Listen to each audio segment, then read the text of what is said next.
자, 2013년 12월 14일입니다. 눈이 왔습니다. 드디어 우리 최 박사님하고 김정민 교수님 가자마자 그냥 눈이 쫙 왔어요. 이 사람들이 오지 말라 그래놓고 갔던 것 같아요. 기다렸다는 듯이. 눈이 오면 어떡합니까? 치워야죠, 당연히. 전 매년 똑같은 생각을 해요. 금년 겨울에는 스노우 스로우를 살까 말까. 그래서 열심히 찾아봅니다. 인터넷으로 이제 서치를 하는 거예요. 스노우 스로우. 찾아보면 보통 이제 한 399불부터 원래 물건 팔 때 값을 그렇게 매기잖아요. 400불 이렇게 안 하고 399불, 399불부터 시작을 해서 한 3,990불까지 있어요. 자, 스노우 스로우가 열심히 서치를 하고 나서 안 삽니다. 결국은 사반자로 딱 들고 나가거든요. 사반자로 딱 들고 나가보면요. 느껴보셨는지 모르겠습니다만 사반자로 딱 들고 나가보면요. 한심해요. 무슨 생각이 드는가. 그냥 밖에 나서 이렇게 딱 보면서 저걸 언제 다 치냐. 이게 제일 먼저 나오는 소리입니다. 마크 트윈이라고 하는 사람 있죠? 여기 그 하트포드에 가시면 마크 트윈 하우스 있습니다. 시간 되시는 분들은 꼭 가보십시오.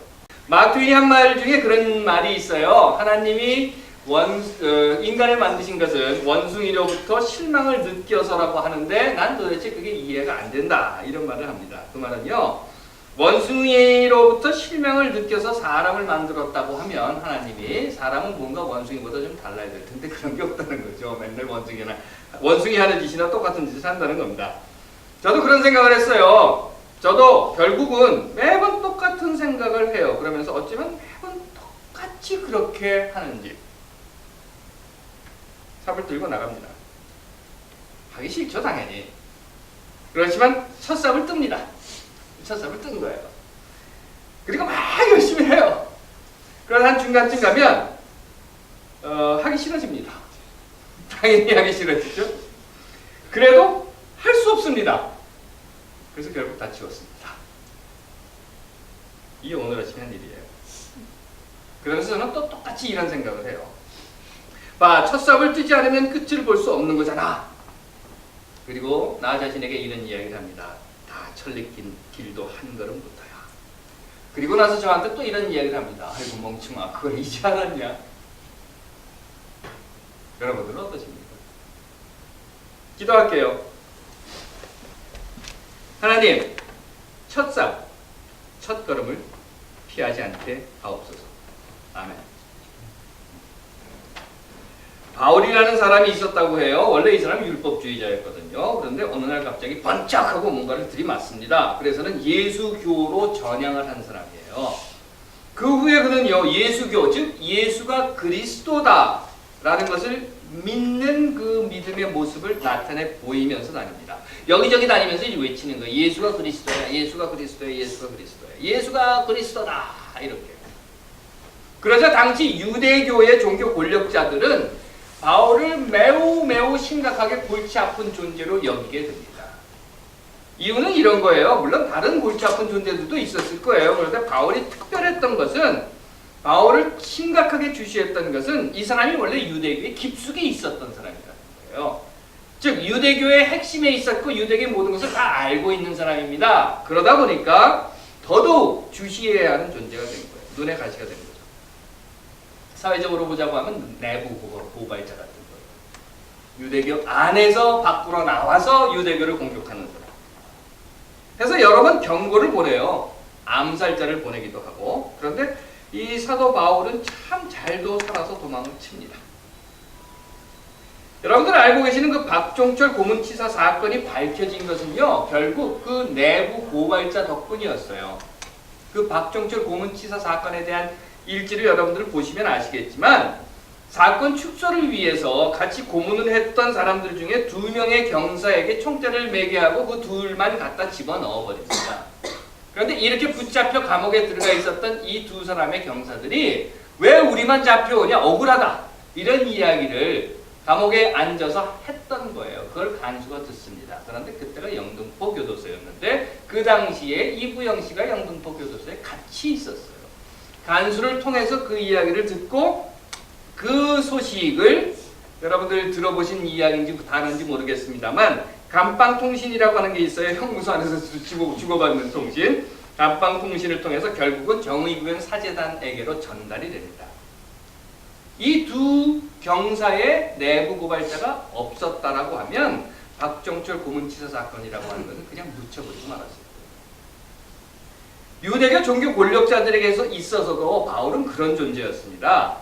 입 닥치고 가만히 있었으면 얼마나 좋겠어.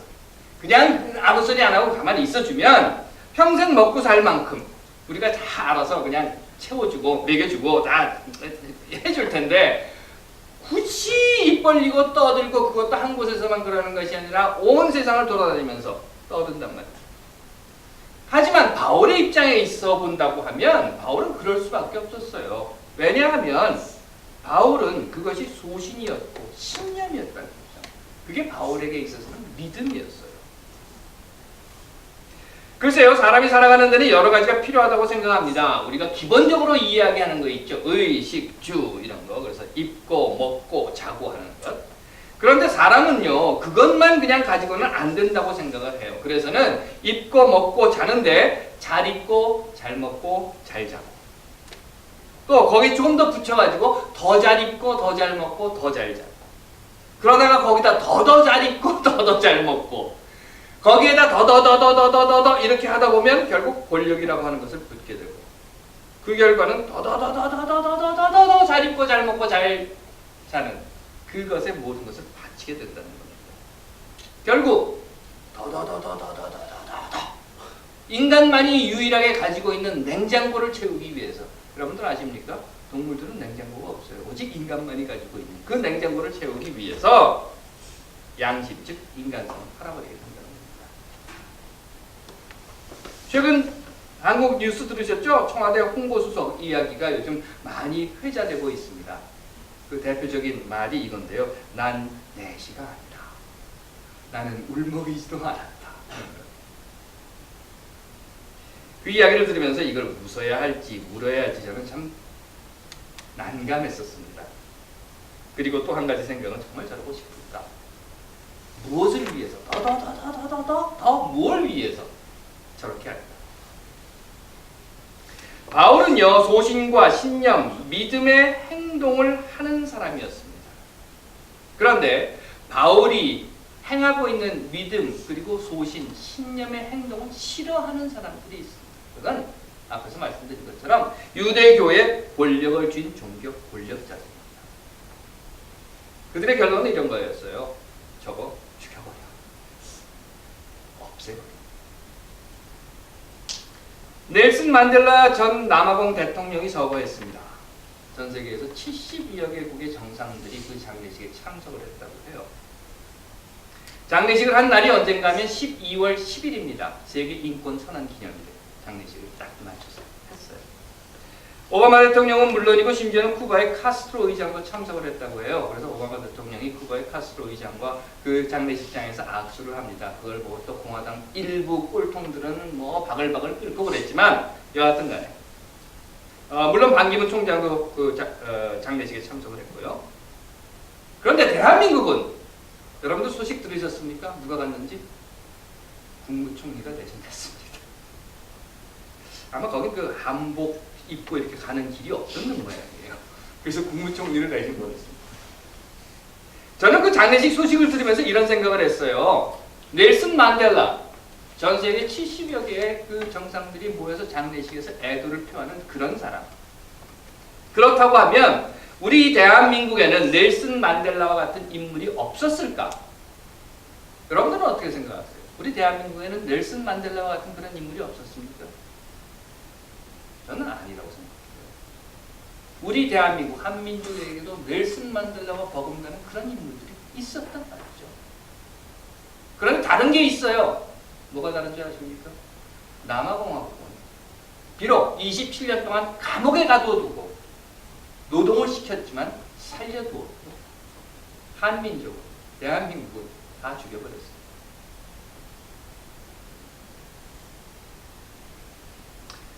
바울이 여러 차례 전도 여행을 마치고 이제 예루살렘으로 가려고 해요. 유대 권력주의자들은, 유대교의 권력자들은 그 바울을 죽이려고 합니다. 그걸 알아요. 그러면서 이제 예루살렘으로 들어가려고 합니다. 호랑이 입속으로 들어가려고 하는 거예요, 지금. 그때 아가보라고 하는 예언자가 바울이 묵고 있는 빌립의 집에 찾아옵니다. 찾아와서는 바울의 허리띠, 이스라엘 사람들이 이렇게 긴 옷을 입고 여기다 허리를 이렇게 묶잖아요. 그 허리띠를 풀러다가는 자기 손을 묶고 자기 발을 묶으면서 바울에게 이렇게 예언을 해줘요. 성령께서 내게 말씀하셨는데 바울 사도시여, 당신께서 예루살렘으로 들어가게 되면 유대인들이, 유대교의 권력을 쥔 종교 권력자들이 바로 이처럼 당신의 손을 묶고 발을 묶어서 이방 사람들에게 넘겨주게 될 것입니다. 그러자 그 예언을 듣고 있었던 주변에 있는 바울과 함께하는 사람들이 이런 말을 하는 거예요. 가지 마십시오. 바울 선생님 가지 마십시오. 예루살렘으로 가지 마십시오. 가면 죽습니다. 가지 마십시오. 울며 불며 바울에게 이렇게 말했다고 성서가 기록을 합니다. 그러자 바울은 그들을 향해서 이렇게 대답을 해요. 바울이 대답하되, 사도행전 21장 13절 이야기입니다. 제가 그대로 읽어드릴게요. 바울이 대답하되 너희가 어찌하여 울어 내 마음을 상하게 하느냐. 나는 주 예수의 이름을 위하여 결박받을 뿐 아니라 예루살렘에서 죽을 것도 각오되었다. 다시 의역을 해보자면, 왜들 이러십니까? 왜 이렇게 울어서, 그리고 이렇게 나를 붙잡아서 내 마음을 아프게 하십니까? 나는 주 예수 그리스도의 이름을 위해서는 예루살렘에서 묶이고 옥에 갇히는 것은 물론이고 또 죽을 것까지도 이미 준비되었습니다. 그러니 여러분들은 어차피 내가 가야 할 길, 내게 주신 길, 이건 누구도 막거나 바꿀 수 없는 그 길을 내가 가야 할 터이니 울지 말고 웃으며 보내주십시오 하고 이야기합니다. 바울의 이 말은요, 나는 이미 준비가 되었다는 거예요. 나는 이미 그 일을 위해서 예비되었다는 겁니다. 그 일, 주인 되시는 예수님을 위해서 묶이고 옥에 갇히고 또 죽을 것까지 나는 이미 준비가 다 되었다. 난 그렇게 준비된 사람이다 라고 이야기하고 있습니다. 나는 이미 준비되었다. 난 준비된 사람입니다. 그리고 결국 바울은요, 그 예언대로 예루살렘에서 붙잡히고 묶여서 로마로 이송되게 되고 죄수의 신분으로 로마로 입성해서 그곳에서 죽고 맙니다. 그리고 그 결과는 당시 세계를 지배하고 있었던 로마에게 기독교라고 하는 씨를 뿌리게 되었다는 겁니다. 준비된 사람, 사도 바울. 복음 전파를 위해서 준비된 사람. 이러듯 사도 바울은요, 예수가 그리스도라는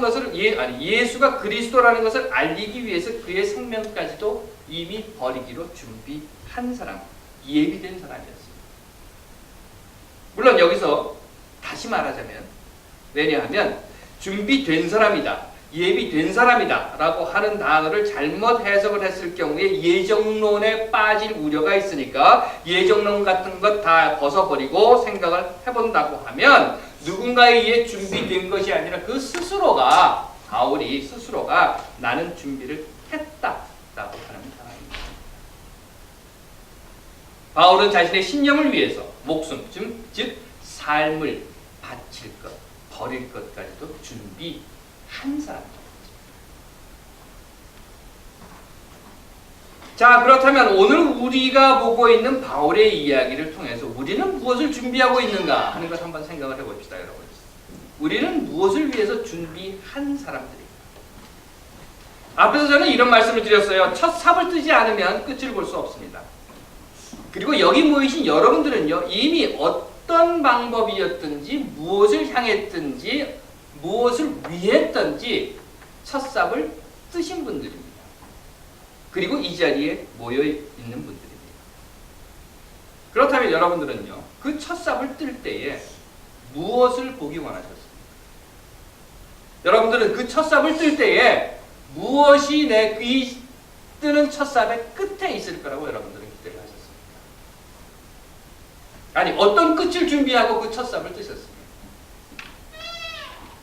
우리는요, 매 순간순간마다 무언가를 준비하는 사람들이라고 저는 생각을 해요. 해서 식탁을 차리기 위해서 준비하고 있는 사람, 아니 식탁을 차리기 위해 준비한 사람, 또는 설거지를 하기 위해 준비한 사람, 하고 있는 사람, 아이들을 가르치기 위해서, 또는 학생들을 가르치기 위해서, 아이를 기르기 위해서 준비한 사람, 준비하고 있는 사람들이라는 거죠. 또는 학교에서 돌아오는 아이를 맡기 위해서 준비하고 있는 사람. 저는 오늘 아침에 첫 삽을 뜰 때에 파킹랏을 다 치울 것을 준비하고 첫 삽을 떴습니다. 그리고 지금 이 순간에는 이 설교를 마칠 것을 준비하고 설교를 하고 있습니다. 물론 세상을 살아가는 모든 사람들은 다 각각의 성향이 있고 자신의 신념이 있고 상황이 있고 삶의 방향이 있을 겁니다. 그렇기 때문에 여러분들은 다 각기 다른 것을 준비하시는 분들이에요. 그러므로 제가 여러분들에게 우리 모두는 이런 것을 준비하기 위해서 이리로 가야 합니다 라고 말씀드릴 수는 없습니다. 아니 그렇게 말씀드려서는 안 됩니다. 다 여러분들이 지금 가시고 있는 방향을 향해서 준비하고 있는 분들인 겁니다. 하지만 다만 저는 여러분들께 이렇게 말씀드리고 싶습니다. 그것은 무엇을 준비하셨든 무엇을 위해 준비하시든 여러분들이 준비하신 그것이 행해졌을 때 그 행함으로 인해서 부끄럽게 되지는 마시기 바란다는 겁니다.